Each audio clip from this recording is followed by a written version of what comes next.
So I just got back from Harbor Freight with my new engine stand because my old one was falling apart, and I'm starting to see everybody posting up about the massive recall for the jack stands, and I'm like, bruh. Apparently the pawl design is messed up and it sends this thing crashing down with weight being shifted on it. Luckily I don't have any of those jack stands, but I just thought it was funny.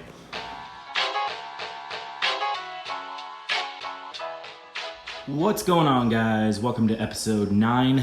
Today is the day we're gonna get the SR20 into the truck. Super stoked. Transmission's all sealed up. Just need to take the SR down to a long block, swap the oil pan to the rear sump, then make the transmission up to it, drop it in the truck, see how everything fits up. But yeah, this is the mock-up phase. I'm just so excited. Got the engine stand together. Went over and grabbed a small storage unit to declutter. So as you can tell, the bed's empty now. So a lot more room for activities. It's nice and tidy, the way I like it. So yeah, guys, let's go ahead and get straight into it.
All right, guys, I got the SR20 down to a long block. I didn't run into any issues, so that's pretty sweet. I'm gonna run over to the hardware store, get some bolts so I can temp install the oil pan. I'm not gonna run any sealant or anything just yet, just a few bolts to hold it down. And then I'm gonna temp install the transmission without the flywheel or clutch, just so I have a mock-up unit to drop into the engine bay and start making those engine mounts. Yeah, after this video, I'm gonna make a separate video specifically for the installation of the CX Racing SR20 to Miata pan. I'll be your huckleberry, your installation guide, your Sherpa, whatever. I'm gonna be the guy for that because they do not provide any installation instructions, any hardware, and I haven't seen another video out there. It kind of seems self-explanatory, but there's a lot of little things that have to be fixed in order for this thing to work. Like, just right off the top of my head real quick, I know I'm gonna miss some stuff, but like the oil pickup doesn't fit. You have to adjust the bracket, and it's not as simple as you think it's gonna be. The dipstick has to be trimmed down. That's pretty easy. The studs have to be removed back here, and you have to run longer bolts. Just a few little small things. You're gonna check over your pan to make sure they didn't mis-weld like they did on mine. Luckily, I fixed mine already. I'm gonna be running trapdoor baffles. You don't have to. I was kind of looking at some of the features of this pan, and I noticed that the pickup sits about 10 to 12 millimeters off the face, and the amount of lateral force required to move the amount of oil, because your oil is going to be probably up somewhere over here, the amount of lateral force required to make that oil slosh out of the way of the pickup and cause scavenging issues would be quite incredible. This isn't a really shallow pan with a really wide base on it, like a Canton oil pan or like a Moroso pan. Those are more subject to that sloshing issue versus this. It's pretty deep and it's pretty narrow for how deep it is. So I'm adding baffles with trapdoors. It could be a point of contention for some of you guys. You might think you need it. Some of you guys might not. That's personal preference, but it's gonna be covered in the video anyways. Yeah, I'm pretty disappointed in CX Racing. I'm not gonna lie. This does not get the Inner Sanctum stamp of approval by any means. I do not recommend this pan at all. But the reality of the situation, guys, is that some of you are not gonna be able to make a pan on your own, and you're probably not gonna be able to find somebody that can just, you know, a fabricator that's worth their salt, that can make a pan of good quality for cheaper than this mass-produced unit. That's just the reality of it. There's another company, I think it's Miata SR20.com. They make a pan that looks amazing, but that bad boy is $2,000. And I don't know about you, but I don't have $2,000 to spend on an oil pan unless it was like, you know, a dry sump or something like that. So not knocking their kit, it's just a little bit more than I can afford personally.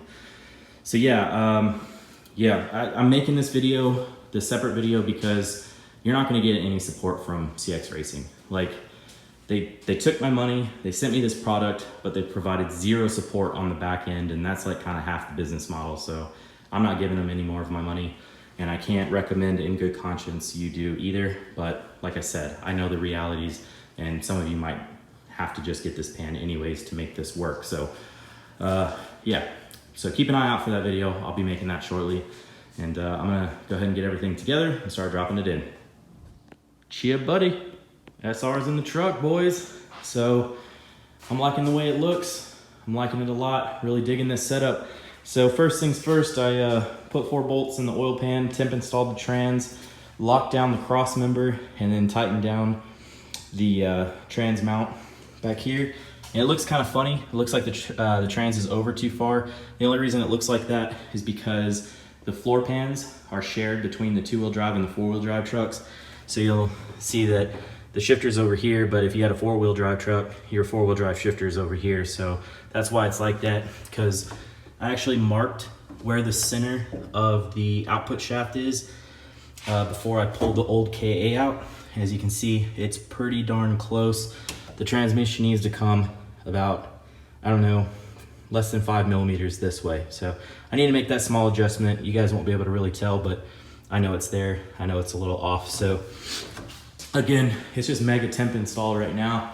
I even have a little paper towel holding it in place, but it works. So I got everything figured out. You'll notice that SRs, they have a little bit of tilt in them. So even from the factory in like Silvias or 180SXs, if you look in their engine bay, you'll know that the SR isn't straight up and down. It actually has a lean to it.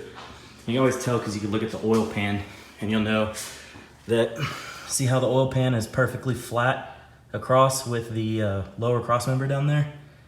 Well, that means that the engine's in the right location and it's tilted to like 5 degrees or whatever it is. And yeah, so you know those guys that were putting in SRs with the factory mounts? Dude, check out how low the factory mounts sit when it's actually positioned correctly in the truck. There is no damn way you're getting factory mounts on this engine and swapping into this truck without having some stupid angle on it. And yeah, look, check it out. Didn't have to hammer my firewall, cut anything. Plenty of room back here. No issues getting it in there. And it is perfectly leveled out. So I did the math and all that stuff. I don't know why the colors are blowing out on my phone. Yeah, there we go. So yeah, I actually was able to get this in spec. You guys probably remember a while back how I had the little block gauge down here and I was kind of checking. So this thing is actually exactly where it's supposed to be right now. And this is how high it's supposed to be, how far back it is supposed to be, and left to right is very, very close. Like I said, I have to move the transmission over a little bit this way. So I shot a laser from the center right here and to this weep hole, because this weep hole right here is actually a center. So I shot a laser all the way down, and sure enough, man, it makes contact with this bolt right here, like right almost through the center. So just minor tweaking, to get this thing perfectly straight. I had some personal stuff come up, guys, so I'm gonna have to take about 5 days. I didn't want to leave you hanging and not give you a video showing me how to make the mounts and stuff like that. So I'll be making the mounts in the next video, and that should give me plenty of time to kind of come up with an innovative idea of how I'm gonna do it. I kind of have like 3 ideas right now. Like I was gonna do it like how front wheel drive uses motor mounts, and have like a cylinder of polyurethane and have brackets that come off and it kind of locks into that. Or I don't know, just maybe make a bracket that comes off of here and bracket comes off here, and then the distance in between just have like a polyurethane puck that has a through bolt or something like that with a metal sleeve. I don't know yet, so throw some comments down below. Let me know what you guys think. Maybe you guys have some good ideas, and yeah, we can bounce those ideas off of one another and see if we can come up with a good solution for this, because yeah, check it. That's yeah, that's super low down in there. I'm glad this pan fits. I was a little worried at first, but yeah, we have plenty of room. I mean, let me see. Yeah, good. We got about a 1/2 inch to spare on the back end. Got plenty of room for the sway bar. It looks like it's hitting, but it's just the angle of the phone. Let me see. Yeah, we got plenty of room under the sway bar and under the steering linkage. So yeah, it fits really well. Let me see if I can get in there to show you a little bit closer. See? Plenty of room there, and then the steering linkage right there. So yeah, guys.